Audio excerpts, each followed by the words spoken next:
Fistula. அதாவது மூலம் பௌத்திரம் அப்படின்னு ரெண்டு விஷயம் பத்தி இந்த பேர் கேள்விப்பட்டிருப்போம் இல்லையா?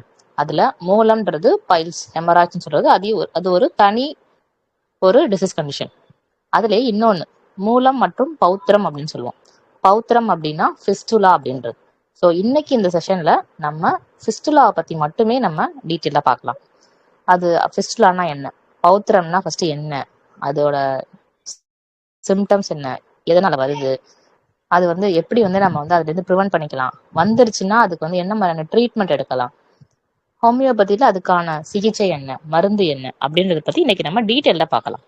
ஸோ இன்னைக்கு நம்ம டாபிக் என்ன அப்படின்னா ஃபிஸ்டுலா, பௌத்திரம் அப்படின்னு சொல்லக்கூடிய disease condition. So first fistula அப்படின்னா ஒரு abnormal connection between two body parts. அதாவது அது ஒரு அப்நார்மலான ஒரு கனெக்ஷன், அது ஒரு டனல், ஒரு ட்ராக், ஒரு பாதைன்னு சொல்லலாம். நார்மலா அந்த ஒரு கனெக்ஷன்ன்றது நார்மலா பிசியாலஜிக்கலா அந்த மனிதனோட உடம்புல அது இருக்காது. அப்படி எனி இன்ஃபெக்ஷனோ இன்ஃப்ளமேஷனோ அந்த மாதிரி ஏதாவது உடல்ல நடக்கிறப்போ அந்த மாதிரி அப்நார்மலான கனெக்ஷன் ஏற்படும். ஒரு இடத்துல இருந்து இன்னொரு இடத்துக்கு ஒரு டனல் மாதிரி, ஒரு பாதை, ஒரு சின்ன ஒரு ஒரு ஹோல் அப்படின்ற மாதிரி கூட வச்சுக்கலாம். ஸோ அந்த மாதிரி ரெண்டு உறுப்புக்கு நடுவில் ஒரு பாதை ஒன்று ட்ராக்ட் ஒரு உருவாகிறப்போ அந்த இடத்துல ஃப்ளூயிடோ இல்லை பஸ்ஸோ கலெக்ட் ஆகிறப்போ அதுதான் நமக்கு ஃபிஸ்டுலாவா நமக்கு அறிகுறிகளா வலி இல்லை அந்த இடத்துல டிஸ்சார்ஜ் இருக்கிறது, இந்த மாதிரியான விஷயங்கள் ஏற்படும். ஸோ ஃபிஸ்டுலா பௌத்திரம்னா என்ன அப்படின்னா உடல்ல இருக்கிற ரெண்டு உறுப்புக்கு நடுவுல ஒரு பாதை உருவாகிறது. அந்த பாதையில இன்ஃப்ளமேஷன் இன்ஃபெக்ஷன் நடந்து அதுல நமக்கு நோய் அறிகுறிகள் வருது. இதுதான் ஃபிஸ்டுலா பௌத்திரம் அப்படின்றது. ஸோ இது நார்மலா இந்த மாதிரி கனெக்ஷன் இருக்காது. அதனாலதான் இதுக்கு ஃபர்ஸ்டே நம்ம அப்நார்மல் கனெக்ஷன் அப்படின்னு நம்ம சொல்றது. ஸோ இது ரொம்ப காமனா பார்த்தோம் அப்படின்னா ஆனல் ஃபிஸ்டுலா தான் ரொம்ப காமனான ஒரு வெரைட்டி. ஆனல் ஃபிஸ்டுலா அப்படின்னா மலப்பை, மோஷன் போற இடம் இருக்கு இல்லையா, அந்த இடத்துல வர்ற இந்த ஃபிஸ்டுலா தான் ரொம்ப ரொம்ப காமனான ஒரு வெரைட்டி அப்படின்ட்டு. ஆனல் ஃபிஸ்டுலானா ரொம்ப காமனா பலர் பேருக்கு இருக்கிற ஒரு விஷயமா இருக்கு. ஸோ இந்த ஆனல் ஃபிஸ்டுலானா என்னன்னா forms between inside of anus and skin around anus. அதாவது நம்ம அந்த மலக்குடல் இருக்கு இல்லையா, மலப்பை, அந்த இடத்துல அங்க இருந்து அது உள்ள இருந்து ஆரம்பிச்சு வெளியில அந்த நம்ம மோஷன் போற இடத்துக்கு வெளியில அந்த இடத்துல இருக்கிற ஸ்கின்னோட கனெக்ட் ஆகுறது. மலக்குடல்ல உள்ள இருந்து ஆரம்பிச்சு வெளியில இருக்கிற ஸ்கின் வரைக்கும் அந்த இடத்துல ஒரு பாதை உருவாகி அந்த இடத்துல இந்த பௌத்திரம் ஃபிஸ்டுலா டெவலப் ஆகுறது தான் ஆனல் ஃபிஸ்டுலா அப்படின்னு சொல்றது. இதுதான் ரொம்ப காமனான ஒரு வெரைட்டி ஃபிஸ்டுலால நிறைய பேருக்கு இருக்கிறது. ஸோ இதுல இன்னும் நிறைய டைப்ஸ் இருக்கு. காமனா பார்த்தோம் அப்படின்னா 4 டைப்ஸ். ஒன்று ஆனல் ஃபிஸ்டுலா, அதுதான் இந்த ஆனல் கேனல் மலக்குடல்ல இருந்து ஆரம்பிச்சு பக்கத்துல இருக்கிற ஸ்கின் அதுல வரைக்கும் கனெக்ட் ஆகிறதா இந்த ஆனல் ஃபிஸ்டுலா அப்படின்றது. ஸோ இது எப்படி யூஸ்வலா வருது அப்படின்னா யூஸ்வலி ஃபாலோஸ் அண்ட் ஆப்சஸ். ஆப்சஸ்னா என்னன்னா பஸ் கலெக்ஷன். அதாவது அந்த இடத்துல நமக்கு ஏதாச்சும் ஒரு இன்ஃபெக்ஷனோ இன்ஃப்ளமேஷனோ ஏதாவது ஏற்பட்டு அந்த இடத்துல நமக்கு சின்னதா ஒரு சீல் கட்டி, அதாவது இப்போ ஒரு சிலருக்கு எப்படின்னா பாயில் மாதிரி ஒரு சின்ன கொப்பளை மாதிரி ஆரம்பிக்கலாம். அந்த இடத்துல திடீர்னு அந்த இடத்துல சீல் வைக்கிறது, டிஸ்சார்ஜ் வருது, இதெல்லாம் தான் அதாவது ஆனல் ஃபிஸ்டுலா அப்படின்றது. ஜென்ரலா பார்த்தோம் அப்படின்னா இந்த மாதிரி ஆப்சஸ் ஃபார்மேஷன் அந்த மாதிரி அதாவது பஸ் ஃபார்ம் ஆகி அதனாலதான் இந்த ஆனல் ஃபிஸ்டுலா அப்படின்றது வரும். இதுதான் முதல் டைப். ரெண்டாவது ரெக்டோ வெஜைனல் ஃபிஸ்டுலா அப்படின்றது. ரெக்டோ வெஜைனல்னா அதே மாதிரிதான், ரெக்டம் அப்படின்றது மலக்குடல் இருக்கிற இடம், அந்த ரெக்டத்துலயும் வெஜைனா கிட்டையும் ஃபீமேல்ஸுக்கு வருது. ஸோ இந்த ரெண்டு இடத்துக்கும் நடுவுல ட்ராக்ட் ஃபார்ம் ஆகி அந்த இடம் இன்ஃபெக்ட் ஆகிறது தான் இந்த ரெக்டோ வெஜைனல் ஃபிஸ்டுலா அப்படின்றது. இது காமனா எப்ப யாருக்கு வரும் அப்படின்னா seen after child birth injury, after டெலிவரிக்கு அப்புறம் வரும். இது நிறைய லேடிஸ்க்கு. இது இல்லாம ஆஃப்டர் சர்ஜரியும் வரும். இதுதான் ரெண்டாவது டைப் ரெக்டோ வெஜைனல் ஃபிஸ்டுலா அப்படின்றது. மூணாவது யூரினரி ஃபிஸ்டுலா. இது அதாவது யூரினரி ட்ராக்ட் அதுல இருந்து ஆரம்பிச்சு பக்கத்துல இருக்கிற ஆர்கன், பிளாடரோ இல்லை வந்து டு வெஜைனா வரைக்கும் கூட இது வந்து இந்த ட்ராக்ட் ஃபார்ம் ஆகி வர்றது தான் இந்த யூரினரி ஃபிஸ்டுலா அப்படின்றது. இது இல்லாம 4வது வெரைட்டி என்ன அப்படின்னா இன்டெஸ்டைனல் ஃபிஸ்டுலா அப்படின்றது. இதுவும் நம்ம குடல் இருக்கு இல்லையா, இன்டெஸ்டைன்ல ஆரம்பிச்சு பக்கத்துல இருக்கிற ஸ்கின் அது வரைக்கும் அந்த ட்ராக்ட் ஃபார்ம் ஆகி அந்த ஃபிஸ்டுலா இன்ஃபெக்ட் ஆகுது அந்த இன்டெஸ்டைனல் ஃபிஸ்டுலா அப்படின்றது. ஸோ இதுதான் ரொம்ப காமனான 4 வெரைட்டி. அதுல நம்ம அதிகமா பார்க்கக்கூடிய கேசஸ் அப்படின்னு பார்த்தோம் அப்படின்னா அதுல ஃபர்ஸ்ட் சொல்லப்படுற ஆனல் ஃபிஸ்டுலா தான் ரொம்ப காமனான ஒரு விஷயமா இருக்கு. ஸோ இது ரொம்ப காமனா காசஸ் என்னவா இருக்கும்? Fistula develops after any inflammation or infection. இதுதான் ரொம்ப காமனான காஸ். இது வந்து நம்ம பார்க்குற மற்ற லைஃப் ஸ்டைல் டிசீஸ் மாதிரி கிடையாது. நம்ம ரொம்ப நாள் தூங்காமலோ ரொம்ப நாள் சரியான ஃபுட் எடுத்துக்காதனாலயோ ரொம்ப நாள் வந்து நம்ம நம்ம ப்ராப்பராக டேக் கேர் பண்ணாதனாலயோ இந்த மாதிரி வர்ற ஒரு டிசீஸ் வந்து ஃபிஸ்டுலா கிடையாது. ஸோ இது வந்து எனி இன்ஃபெக்ஷன் இன்ஃப்ளமேஷன் இதுதான் வந்து ஃபிஸ்டுலாவை உண்டாக்குது. இப்போ சிம்டம்ஸ் பார்க்கலாம். ஃபிஸ்டுலா வருது அப்படின்னா நம்ம என்ன மாதிரியான நோய்க்குறிகள் இருக்கும், சிம்டம்ஸ் இருக்கும் அப்படின்னா ஃபர்ஸ்ட் வந்து persistent discharge of pus or blood near anus. அதாவது நம்ம மோஷன் போற அந்த இடத்துல பர்சிஸ்டண்டா ரொம்ப நாளா வந்து அந்த இடத்துல வந்து ஏதாவது ஒரு டிஸ்சார்ஜ் சின்னதா ஒரு டிராப் 2 டிராப் அந்த மாதிரி ஏதாவது டிஸ்சார்ஜ் இருந்துட்டே இருக்கும். அது வந்து தண்ணி மாதிரி கூட இருக்கலாம், இல்ல வந்து கம்மு மாதிரி பசை மாதிரி கூட இருக்கலாம், இல்ல வந்து பிளட்டா கூட இருக்கலாம்.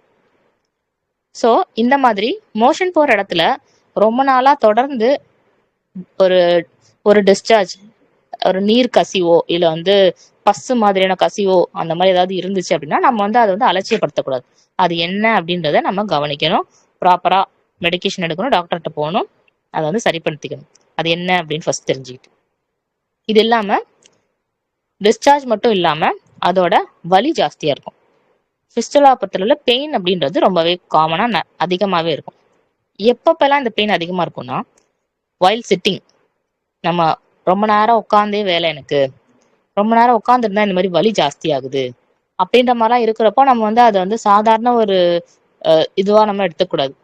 அதே மாதிரி பாசிங் ஸ்டூல், மோஷன் போறப்ப வலி ஜாஸ்தியா இருக்கிறது, அதோட டிஸ்சார்ஜ் இருக்கிறது, இந்த மாதிரி இருக்கிற அதாவது வலி அண்ட் டிஸ்சார்ஜ் இது ரெண்டும் இருந்துச்சுன்னா நம்ம இமீடியட்டா அது என்ன ஏதுன்னு பார்த்து ஃபர்தர் இன்வெஸ்டிகேட் பண்ணணும். அதோட ஸ்வெல்லிங் அண்ட் ரெட்னஸ், அந்த இடத்துல வீக்கம் இருக்கலாம், அதோட ரெட்னஸ் இருக்கலாம்.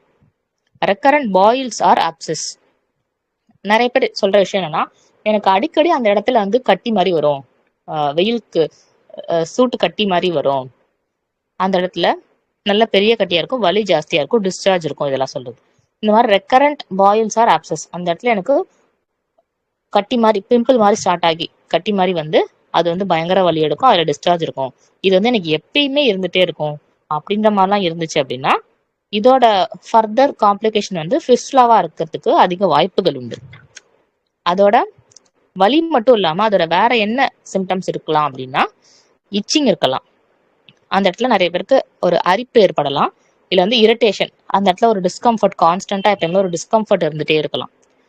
இன்னும் சில ரேர் கேசஸ்ல இன்ஃபெக்ஷன் இன்ஃப்ளமேஷன் அதிகமா இருந்துச்சு அப்படின்ற பட்சத்துல அந்த பேஷண்ட்டுக்கு ஃபீவர் கூட வரத்துக்கு வாய்ப்புகள் அதிகம். ஸோ இதுதான் காமனான சிம்டம். இப்போ ஃபிஸ்டுலா பொறுத்தளவுல சிம்டம்ஸ் அப்படின்னா என்னவா இருக்கலாம்னா முதல்ல டிஸ்சார்ஜ், அதோட வலி, இச்சிங், இரிட்டேஷன், அந்த இடத்துல வந்து ஒரு வீக்கம், திரும்ப திரும்ப அந்த இடத்துல வந்து ரெக்கரண்டா பாயில்ஸ் மாதிரியான கொப்பளங்கள் வருது, இதெல்லாம் ரொம்ப காமனான சிம்டம் இந்த ஃபிஸ்டுலாவுக்கு. ஸோ இப்போ ட்ரீட்மெண்ட் அப்படின்னு பார்க்குறப்போ ஜென்ரலா ஃபிஸ்டுலா அப்படின்னா என்ன ட்ரீட்மெண்ட்னா சர்ஜரி அப்படின்னு சொல்லுவாங்க. அதோட நம்ம ஆன்டிபயோட்டிக் எடுத்துக்கலாம், பெயின் ரிலீஃப்க்கு கொடுப்பாங்க, அதோட ஸ்டூல் சாஃப்ட்னஸ், அதாவது கான்ஸ்டிபேஷன் இருக்கக்கூடாது, மோஷன் வந்து டெய்லி ரெகுலரா இருக்கணும், அந்த மாதிரியான விஷயங்கள். ஏன்னா இதெல்லாம் தான் வந்து நமக்கு இந்த மாதிரி ஃபிஸ்டுலா அதோட பைல்ஸ் இந்த மாதிரியான பிரச்சனைகள் வரதுக்கான காரணம் வந்து இந்த கான்ஸ்டிபேஷன் அப்படின்றது ஒரு முக்கியமான ஒரு விஷயம், முக்கியமான ஒரு காரணி. ஸோ அதனால இதுதான் ஜென்ரலா ஃபிஸ்டுலா பொறுத்தளவுல ட்ரீட்மெண்ட் அப்படின்றது. ஆனா அதுவே ஹோமியோபதியில பொறுத்தளவுல நம்ம எப்பயும் போல இண்டிவிஜுவலைசேஷன், ஒரு பேஷண்ட்டுக்கு அந்த பேஷண்ட்டோட டீட்டெயில்ஸ் எல்லாம் கலெக்ட் பண்ணிட்டு கேஸ் டேக்கிங்ல டீட்டெயில்டா அவங்களுக்கு என்ன பண்ணுது, சிம்டம்ஸ் என்னவா இருக்கு, எப்போ அதிகமாகுது, எப்போ குறையுது, அவங்களோட ஸ்ட்ரெஸ் ஃபேக்டர்ஸ் என்ன, இது எல்லாமே டீட்டெயிலாக கேட்போம் ஹோமியோபதியில். ஸோ அதோட நம்ம ஹோமியோபதி மெடிசின்ஸ் எடுக்கிறப்போ நம்ம சர்ஜரிக்கான விஷயத்த நம்ம ப்ரிவென்ட் பண்ணிக்கலாம்.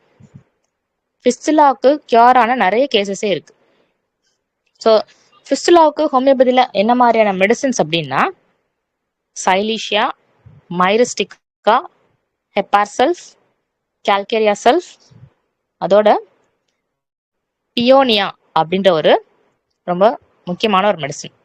இதுல வந்து ரொம்ப காமனா யூஸ் பண்ற மெடிசின். இது இல்லாம இன்னும் நிறைய மருந்துகள் இருக்கு ஹோமியோபதியில ஃபிஸ்டுலாவுக்குன்னு.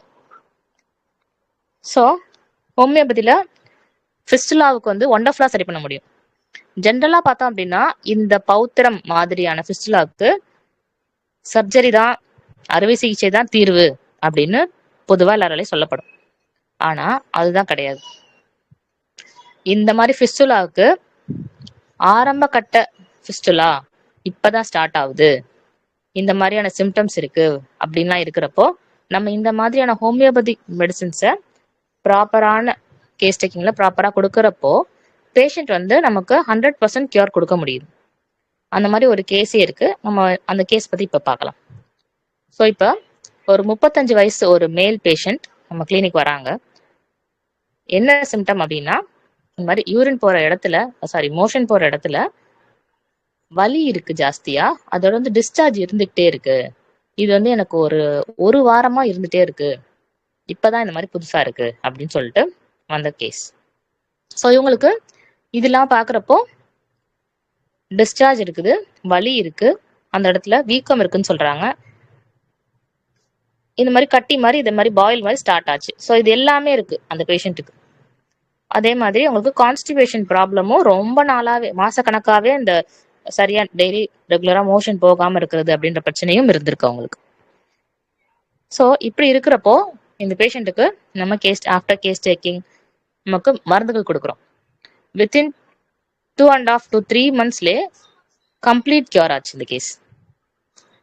இவங்களுக்கு ஒரு கோர்ஸ் ஆஃப் டைம்லையும் சிம்டம்ஸை பொறுத்து மருந்துகள் ஒரு நேரம் மாறப்பட்டுச்சு.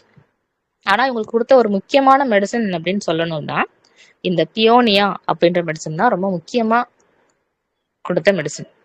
இவங்களுக்கு ஃபர்ஸ்ட் வந்தப்பவே மெடிசன் கொடுத்து 2-3 daysல அந்த டிஸ்சார்ஜ், அந்த பெயின்றது சுத்தமாவே இல்லை, டிஸ்சார்ஜ் வந்து ரொம்ப நல்லாவே கம்மியா இருந்துச்சு.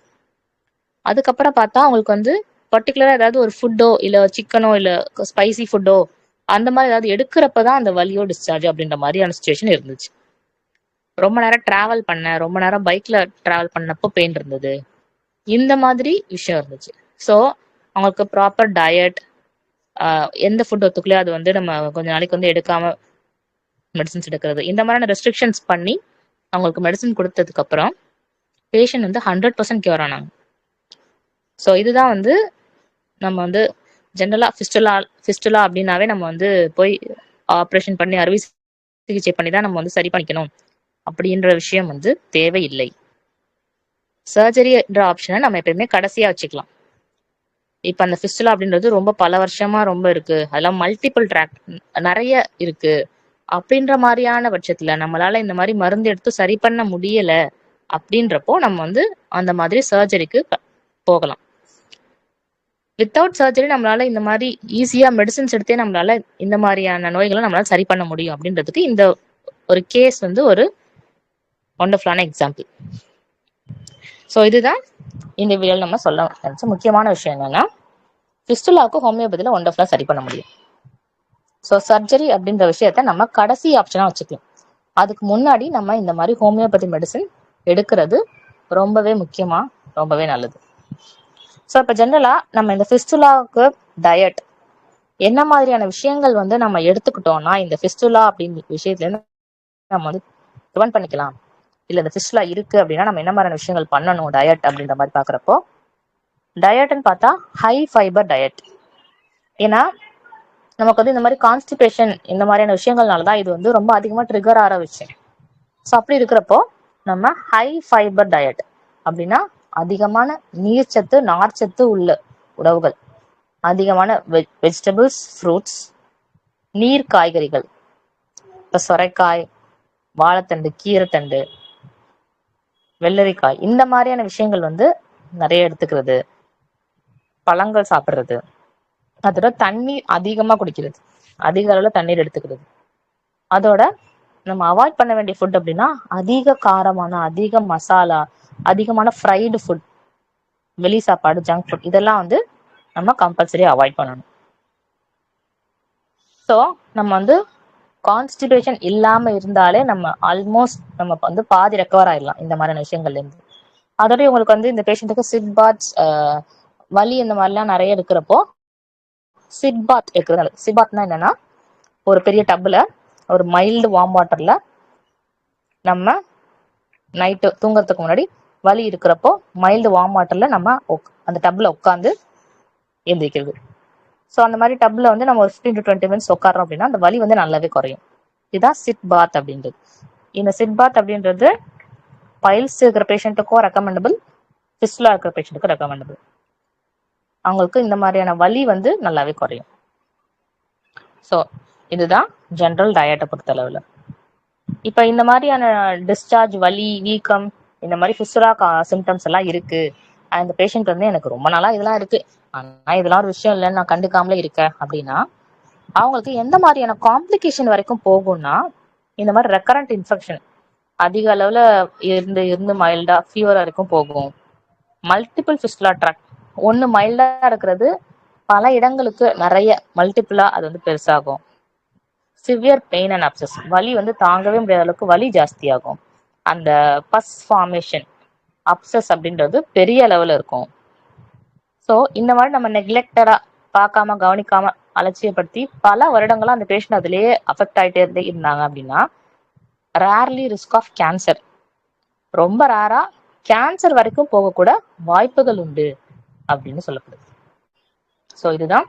ஸோ இந்த மாதிரியான சிம்டம்ஸ் இருக்கு அப்படின்னா நம்ம ஏர்லியராகவே அது என்னன்னு பார்த்து கவனிச்சு அதுக்கான மருத்துவத்தை நம்ம எடுத்து நம்மளை சரி பண்ணிக்கணும். ஸோ நம்மளுடைய ஹெல்த் தான் வெல்த் அப்படின்றது. ஸோ இதுதான் இன்னைக்கு இந்த செஷன்ல சொல்ல நினைச்ச விஷயம். So this is all about fistula. எல்லாருக்கும் ரொம்ப நன்றி. தேங்க்யூ.